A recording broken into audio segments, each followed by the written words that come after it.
আর সবাই একটা কি থটস নিয়ে চলেন, খালি চাকরি আর চাকরি, চাকরি আর চাকরি। রিজিকের একটা বড় অংশ আল্লাহ পাক রেখেছেন ব্যবসার মধ্যে। রিজিকের একটা বিশাল অংশ আল্লাহ রেখেছেন কোথায়? ব্যবসায়। উদ্যোক্তা হন, কৃষিভিত্তিক অর্থনীতি থেকে ফোকাস করেন, কৃষিভিত্তিক অর্থনীতি। আপনি প্রতিভা খাটান, ইনোভেটিভ কিছু করেন, নতুনত্ব নিয়ে আসেন, আল্লাহর জমিনকে কাজে লাগান। একটা আয়াত বলি, সূরা আরাফের মধ্যে আল্লাহ বলেছেন, আল্লাহ পাক বলছেন, যদি এই জনপদের অধিবাসীরা আল্লাহর প্রতি ঈমানদার হতো, আল্লাহ পাক আসমান এবং জমিনের বরকতের সব দরজা খুলে দিতেন। জমিনে বরকত আছে, জমিন নিয়ে কাজ করেন, কৃষিভিত্তিক কাজ করেন, ব্যবসা করেন। শুধু একটা জিনিস মাথায় ঢুকিয়ে দেওয়া হয়েছে, ডক্টর ইঞ্জিনিয়ার, ডক্টর ইঞ্জিনিয়ার। কেন এগুলো? কেন সবাই সবকিছু হবে না? হালাল রিজিক সার্চ করতে হবে। আল্লাহ সবাইকে তৌফিক এনায়েত করুন বলি আমি। এরপর আমাদের করণীয় হচ্ছে, আমাদের প্রত্যেককেই সৎ কাজে আদেশ করতে হবে, অসৎ কাজে নিষেধ করতে হবে। শুধুমাত্র দায়ী আলেম তারাই এই দাওয়াতি কাজ করবেন এমন নয়। সবাইকে দিনের দাওয়াতি কাজের জিম্মেদারি গ্রহণ করতে হবে। দাওয়ার সাথে যারা সম্পৃক্ত আছে তাদের সাথে পরামর্শ করবেন, চলবেন ফিরবেন। তা'মুরুনা বিল মা'রুফ, তোমরা সৎ কাজে আদেশ করবে। ওয়া তানহাউনা আনিল মুনকার, অসৎ কাজে নিষেধ করবে। ওয়া তু'মিনুনা বিল্লাহ, এবং আল্লাহর প্রতি ঈমান রাখবে। তবেই কুনতুম খায়রা উম্মাহ, তোমরা শ্রেষ্ঠ জাতি হতে পারবে। আল্লাহ পাক তৌফিক দান করুন। আরেকটা বিষয় বলি, সেটা হলো আল্লাহ পাক আমাদের সবাইকে কিছু প্রতিভা দিয়েছেন। এই প্রতিভাগুলোকে, যার যার প্রতিভাকে, লেখার প্রতিভা, বলার প্রতিভা, চিন্তা করার প্রতিভা, সংগঠিত করার প্রতিভা, আপনার অর্থনৈতিক সামর্থ্য, রাজনৈতিক ক্ষমতা, যা আল্লাহ পাক যাকে দিয়েছেন, এই বিষয়গুলোকে ইসলামের কল্যাণে ব্যয় করতে হবে। আল্লাহ পাক তৌফিক দান। এবং আরো করতে হবে, অমুসলিম ভাই বোন যারা আছে আমাদের দেশে এবং সমাজে, তাদের কারো সাথে কোনো রকম দ্বন্দ্ব সংঘাতে যাবেন না, বরং তাদেরকে ইসলামের সৌন্দর্য তুলে ধরবেন তাদের সামনে, এবং তাদেরকে ইসলামের দাওয়াত দিবেন। দাওয়াত দিয়ে তাদেরকে ইসলামের দিকে দীক্ষিত করার চেষ্টা করবেন। যদি এই যে আমরা তো আপোষে মারামারি কাটাকাটিতে লিপ্ত আছি, আপনারা তো খবরই রাখেন না যে বাংলাদেশে কত মানুষ বিধর্মী হয়ে যাচ্ছে, জানেন? এই যে উত্তরাঞ্চল সহ পার্বত্য এলাকা, বর্ডার এলাকা সব ঘুরে দেখেন যে কত মানুষ দিন দিন বিধর্মী হয়ে যাচ্ছে। দেখেন, ওই দিন টনক নড়বে যেদিন দেখবেন 50%ই হয়ে গেছে বিধর্মী। ওই দিন টনক নড়বে, আল্লাহ না করুক। অতএব আমাদেরকে বসে থাকলে চলবে না, আমাদেরকে দাওয়াতি কাজ করতে হবে। দ্বীন ইসলামের দাওয়াত, কোরআনের দাওয়াত সবার সামনে উপস্থাপন করতে হবে। আল্লাহ পাক আমাদের সবাইকে দায়ী হওয়ার তৌফিক দান করুন। কমপক্ষে পার্ট টাইম, দিনে 1 ঘন্টা, দিনে আধা ঘন্টা হলো দাওয়াতি কাজ করতে হবে। আর দাওয়াতি কাজ করার আগে কি লাগবে? জ্ঞান লাগবে। সেই জ্ঞানটা অর্জন করতে হবে। জ্ঞান অর্জন করার পদ্ধতিগুলো বললাম, এভাবে অর্জন করতে হবে। এবং জ্ঞানী মানুষদের সাথে থাকতে হবে, আল্লাহওয়ালা জ্ঞানী মানুষ, এবং যারা আল্লাহর মারিফতওয়ালা মানুষ, আল্লাহর নূরওয়ালা মানুষ, এই মানুষগুলোর সাথে থাকতে হবে। যারা গোলালো মার্কা মানুষ, এখানে থেকে কিছু শিখতে পারবেন। সব তরকারিতে চলে, এইসব তরকারিতে লাভ। যারা হককে হক বলতে পারে, বাতিলকে বাতিল বলতে পারে, আল্লাহ পাকের জমিনে তারা সম্মানিত ইনশাআল্লাহ। জমিনের উপর বেঁচে থাকলেও সম্মানিত, মাটির নিচে চলে গেলেও সম্মানিত ইনশাআল্লাহ। আল্লাহ রাব্বুল আলামিন এমন মানুষের সংখ্যা বাড়িয়ে দিন এবং তাদের সাথে আমাদেরকে থাকার তৌফিক দান করুন। আরেকটা বিষয় বলবো, সেটা হলো পলিটিক্যাল ইস্যুস। যে একটা জাতির মধ্যে আপোষে মারামারি কাটাকাটিতে যাবেন, এটা খুব খারাপ। কেন খারাপ? কারণ আমরা হয়তো মনে করি যেগুলো পলিটিক্যাল ইস্যুস। আসলে কি হয়, উম্মার ঐক্য নষ্ট হয়, ভাই ভাই মারামারি করে, নিজের ভাইয়ের হাতে ভাইয়ের রক্ত ঝরে, এতে করে উম্মার ঐক্যটা বিনষ্ট হয়ে যায়। এবং ইসলামের বহিঃশত্রু যারা আছে, এরা এই ইস্যুগুলোকে কাজে লাগায় আমাদের ভিতর ঢুকে পড়ে। খুব চোখ কান খোলা রেখে ঠান্ডা মাথায় সবর করেন, ধৈর্য ধরেন, জ্ঞান অর্জন করেন, নিজের কবরের ফিকির করেন, আধ্যাত্মিকতা অর্জন করেন, সুন্নতের উপর আমল করেন, কোরআন পড়েন, দাওয়াতি কাজ করেন, পরিবার করেন, আস্তে আস্তে ইসলাম এগিয়ে যাবে ইনশাআল্লাহ। উম্মাকে নিয়ে স্বপ্ন দেখবেন। আমি বলি কি প্রিয় ভাইয়ারা, আগে নিজের কবরের ফিকির করি, আগে নিজের কবরের ফিকির করি যে আমাদের কবরে যেতে হবে, কি নিয়ে যাব, কতটুকু নামাজ পড়লাম, কতটুকু আমল করলাম, কতটুকু কোরআন চর্চা করলাম, কতটুকু দিনের ইলম অর্জন করেছি, আমল করেছি, বাস্তবায়ন করেছি, এই ফিকিরটাকে করি। অন্যের পিছনে পড়ে থাকার চাইতে আগে নিজের পিছনে পড়ে থাকি, নিজের চেহারাটাকে আয়নায় দেখি। আল্লাহ পাক তৌফিক দান করুন। এরপর প্রিয় ভাইয়েরা, যেটা বেশি প্রয়োজন সেটা হলো আমাদের সন্তানদেরকে মানুষ করে যাওয়া। আমাদের সন্তানদেরকে মানুষ করে যেতে না পারলে সমস্যা।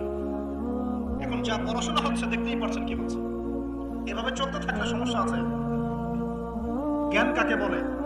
আল্লাহ পাক সূরা আলাকে বলেছেন, ইকরা বিসমি রাব্বিকাল্লাযী খালাক, পড়ো তোমার সেই রবের নামে যিনি তোমাকে সৃষ্টি করেছেন। এই আয়াতের অর্থ কি? প্রত্যেক ইনস্টিটিউশনে একটা লেখা আছে দেখবেন, কিন্তু অর্থটা কি? অর্থ হচ্ছে, শোনেন, জ্ঞান সেটাই, ইকরা পড়ুন আপনার রবের নামে। জ্ঞান সেটাই যা আমাকে আমার রবের দিকে নিয়ে যাবে, রবের কাছাকাছি নিয়ে যাবে। যে জ্ঞান আমাকে রব থেকে দূরে সরিয়ে দেয়, সেটা জ্ঞান না, সেটা জাহেলিয়া। তাহলে ভালো করে দেখতে হবে আমি কি পড়ছি, কেন পড়ছি, জ্ঞানের উদ্দেশ্যটা কি। আমার জ্ঞানের উদ্দেশ্য কি খালি দুনিয়া, না পরকালে বাঁচতে হবে? এই বিষয়টা আমাকে দেখতে হবে। সন্তানদেরকে মানুষ করে যান, স্পেশালি যুবকদের দিকে আমি বলবো ফোকাস করবো। এই যুব সমাজের হাতে এই দেশ এবং উম্মার ভবিষ্যৎ নির্ভর করছে। এই যুবকদের হাতেই এই জাতি এবং এই দেশ এবং এই উম্মার ভবিষ্যৎ নির্ভর করছে। অথচ তোমরা কি করছো? অথচ তোমরা বেনামাজি পড়ে আছো, অথচ তোমরা যাকাত দিচ্ছ না, রমজানের রোজা রাখছো না, তোমরা ওযু গোসলের মাসআলা বলতে পারছো না, তোমরা ঈমান আকীদা ঠিক করছো না, নবীর 40 হাদিস মুখস্থ করছো না, কোরআন পড়া শিখছো না। যুবকদের হাতে এই দেশ এবং জাতির ভবিষ্যৎ। সেই যুবকরা পড়ে আছে এখন মাদকের নেশায়। এই যুবকদের একটা বড় অংশ মেয়েদের পিছনে তার জীবন নষ্ট করে দিচ্ছে। এই যুবকদের একটা বড় অংশ এখন পর্নোগ্রাফিতে আসক্ত হয়ে বসে আছে। এটা কিন্তু কেউ অ্যাভয়েড করতে পারবে না। আমরা যারা অনলাইনে ঢুকি, অনলাইনে যারাই ঢুকেছি তাদের চোখে এরকম নগ্নতা পড়েছে। কি দাড়িয়ালা, কি টুপিয়ালা, কি আলেমা, কি জালেম, সবার অনলাইনে যে ঢুকেছে তার চোখে নগ্নতা পড়েছেই পড়েছে। আর এটা স্কিপ করার তো বুদ্ধি নাই, চালাতে হচ্ছে আপনাকে। কোনো কোনো সময় হোয়াটসঅ্যাপ চেক করতে হচ্ছে, ফেসবুক অ্যাকাউন্ট প্রয়োজন হচ্ছে, কারণ আপনি খবর রাখতে চাচ্ছেন, ইউটিউবিং করতে হচ্ছে, ইউটিউব দেখতে হচ্ছে। একটা ভালো কিছু দেখবেন, সেখানেও এক চলে আসছে। অতএব এখানে কি করবো? ফাত্তাকুল্লাহ মাস্তাতা'তুম, সাধ্যমতো আল্লাহকে ভয় করতে হবে, চরিত্র পবিত্র রাখতে হবে, হালাল উপার্জনের সোর্স তৈরি করা মাত্রই বিয়ে করে ফেলতে হবে। বিয়ে ছাড়া চরিত্র হেফাজতের অন্য কোনো পদ্ধতি নেই। চিরকুমার সঙ্গডঙ্গ যোগ দিয়ে লাভ নেই। আর যতই হারাম প্রেম করেন না কেন, এই প্রেমগুলো আপনাকে মনে শান্তি দিবে না, এগুলো আপনাকে অস্থির করে রাখবে। কেন? কারণ এটা হারাম, এটা হারাম। আর যখন হালাল ভালোবাসা আপনি পাবেন, হালাল ভালোবাসা যেটা আল্লাহ পাক নাজিল করেন, তখন ইনশাআল্লাহ আপনার মনের মতো স্ত্রী না হলেও দেখবেন আপনি তার সাথে সারা জীবন কাটিয়ে দিচ্ছেন। কারণ এই ভালোবাসা আল্লাহর পক্ষ থেকে আসবে। এখানে শুধু এই যে কিছু মানুষ মনে করে বিয়ে মানে যৌনতা, তাই না? এটা একটা কনসেপ্ট তৈরি করে দেওয়া আছে, বিয়ে মানে মনে হয় যৌনতা। আসলে বিয়ে যৌনতার বৈধ একটা পথ মাত্র, এটা হালাল একটা পথ মাত্র। এখানে আরো বড় বিষয়টা হচ্ছে দায়িত্ববোধ। দায়িত্ব, একটা মানুষের দায়িত্ব নেয়া, তার অভিভাবক হওয়া, তার সাথে জীবনের সুখ দুঃখ হাসি কান্নাকে ভাগাভাগি করে নেয়া, তার সাথে জীবনের উদ্দেশ্য ফিক্স করা, কষ্ট করে হলেও সবর করে হলেও সুখে দুঃখের পাশে থাকা। স্বপ্ন মানে পাশে থাকা, স্বপ্ন মানে কি? পাশে থাকা, তার দায়িত্ব নেয়া, রেসপন্সিবিলিটি নেয়া, তাকে খাওয়ানো, তার ভরণ পোষণ দেয়া। কেউ যদি আপনার স্ত্রীর দিকে খারাপ চোখে তাকায়, আপনি তার চোখটা পর্যন্ত তুলে ফেলবেন, এর নাম বিয়ে। তো এখানে যৌনতা মানেই মনে হয় যৌনতা, বিষয়টা এমন না। এখানে অনেক বিষয় জড়িত আছে। এই কারণে একটা পবিত্র সম্পর্ক, এটা মিসাকুন গালিযা, এটা কঠিন অঙ্গীকার আল্লাহর পক্ষ থেকে। এই কারণে দেখা যায় অনেক চড়াই উতরাই পার হলেও বৈবাহিক সম্পর্ক ঠিক থাকে না? কিন্তু যত দিন যাচ্ছে কি হচ্ছে? এই ভাঙনগুলো বাড়ছে। কেন বাড়ছে? বিকজ বিয়ের আগে প্রেম, বিয়ের আগে অমুকের সাথে প্রেম, অমুক জেনা, পর্নোগ্রাফিতে আসক্ত, পরকিয়া, ওই সিরিয়ালস, পশ্চিমা সংস্কৃতি, হ্যাঁ বস্তুবাদিতায়, সব মিলিয়ে বিয়েগুলো ভেঙে ভেঙে যাচ্ছে, পরিবারগুলো নষ্ট হয়ে যাচ্ছে। আর আমি একটা লেকচারে বলেছি না, পুরুষ মানুষ বোকা। পুরুষ মানুষ কেন বোকা? কারণ সে সবাইকে খুশি করতে চায়। সে চায় মা সুখে থাক, বোন সুখে থাক, স্ত্রী সুখে থাক, যদি আরো স্ত্রী থাকে ও সুখে থাক, সন্তানরা সুখে থাক, সবাই ভালো থাক। এবং তাদের ভালোর জন্য তারা কত কষ্ট করে, দিন রাত ডিউটি করে, অফিসে যায় আসে, জ্যাম ফেস করে, মানসিক প্রেশার নেয়, শারীরিক প্রেশার নেয়, তাই না? অথচ এই কষ্ট কিন্তু মহিলারা বোঝে না। বোঝে? সবাই বোঝে না। আছে অনেক ভালো স্ত্রী আছে, কিন্তু সবাই কিন্তু বোঝে না। মনে করে যে পুরুষ মানুষ মনে হয় ভোগবাদী, খালি মেয়েদেরকে ভোগ করতে চায়। অথচ সবাইকে সুখে রাখার এই চেষ্টায় একজন পুরুষ দিন শেষে নিজেই সুখী হয় না।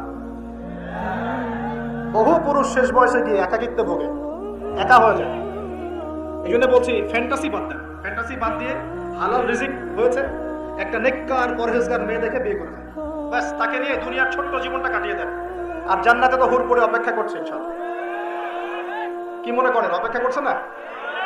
এই লেকচার বাসায় গেলে কি হবে আমার অবস্থা আমি জানি না, কিন্তু বলছি আচ্ছা, তো সবচেয়ে শেষে যারা জান্নাতে যাবে, একদম লাস্টে, তাদের প্রত্যেককে আল্লাহ পাক কমপক্ষে 2 জন করে হুর দিবেন। আর যারা আল্লাহ রাব্বুল আলামিনের রাস্তায় শহীদ হয়ে গেছে, এখনো যাচ্ছে বা হয়েছে বা হবে, তারা কি 72 জন, কতজন? 72 জন হুর আল্লাহ রাব্বুল আলামিন দিবেন। বাস ইস্যু তৈরি করে দিলাম, এখন নাস্তিকরা লেগে পড়বেন এতগুলো মেয়ে কেন, কি ইত্যাদি ইত্যাদি। এসব বিষয়ের দিকে আমাদের দেখার দরকার নেই। আল্লাহ পাক আমাকে আপনাকে দিলে ওর কি কোনো সমস্যা? প্রিয় ভাইরা, যুবকদের কথাই বলছিলাম, এখন এই যুবকদের হাতে দেশের ভবিষ্যৎ, উম্মার ভবিষ্যৎ। কিন্তু বাস্তবতা হচ্ছে আমরা বেশিরভাগ পর্নোগ্রাফিতে আসক্ত হয়ে গেছি, হারাম সম্পর্কে আসক্ত, হারাম রিজিকে আসক্ত, মাদকে আসক্ত। এখান থেকে বেরিয়ে আসতে হবে। বেরিয়ে আসার পদ্ধতি কি? এই যে আমার হাতে যে কিতাব দেখছেন, আল কোরআন, এই কোরআন আপনার সমস্ত হতাশা দূর করে দিবে ইনশাআল্লাহ। এই কোরআন আপনার সমস্ত কষ্ট দূর করে দিবে ইনশাআল্লাহ। মানুষ বেকারত্বের সমস্যায় ভোগে, পারিবারিক চাপে পড়ে, হ্যাঁ, বন্ধু বান্ধবদের পাল্লায় পড়ে, বা গার্লফ্রেন্ড চলে গেছে ছেড়ে, এইসব কারণে মাদকের কাছে যায় শান্তি পাওয়ার জন্য।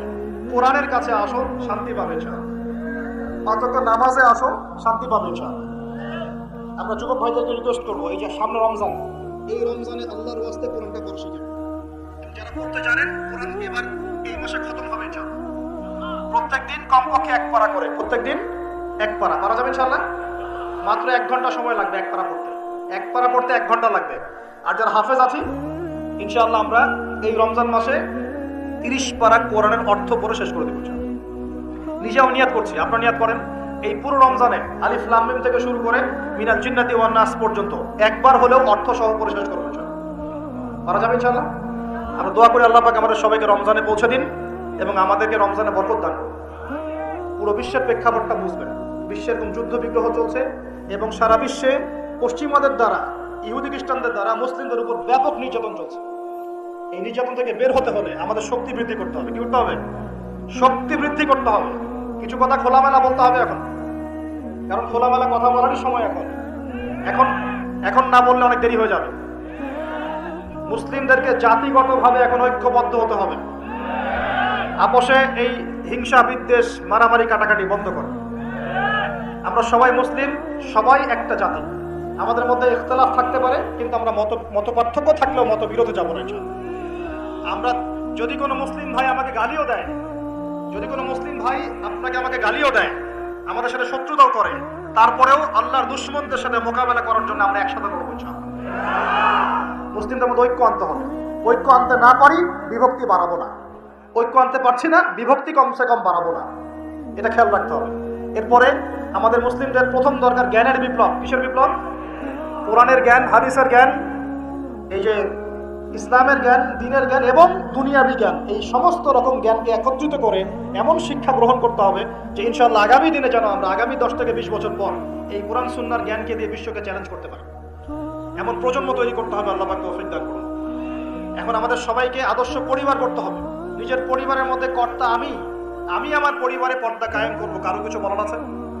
আমি আমার পরিবারে নামাজ প্রতিষ্ঠা করবো, কারো কিছু বলার আছে? আমি আমার পরিবারের মধ্যে দ্বীনের ইলম তালিম চালু করবো, কারো কিছু বলার আছে? নিজের পরিবারে কর্তা আমরাই। অতএব পরিবারটা কমসে কম ইসলামিক করে গড়ে তোলেন।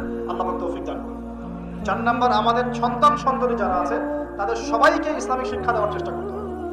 যদি ইসলামিক শিক্ষা দিতে এই সমাজ ব্যর্থ হয়, তাহলে নতুন শিক্ষা প্রতিষ্ঠান গড়ে তুলে হলেও শিক্ষা দিতে হবে ইনশাআল্লাহ। আল্লাহ পাক তৌফিক দান করুন। আমাদের প্রত্যেক পরিবারের মা বোনদেরকে খাস পর্দায় রাখতে হবে এবং যুবক ভাইদের জন্য বিয়েটাকে সহজ করতে হবে এবং রিজিকের ব্যবস্থা বৃদ্ধি করতে হবে।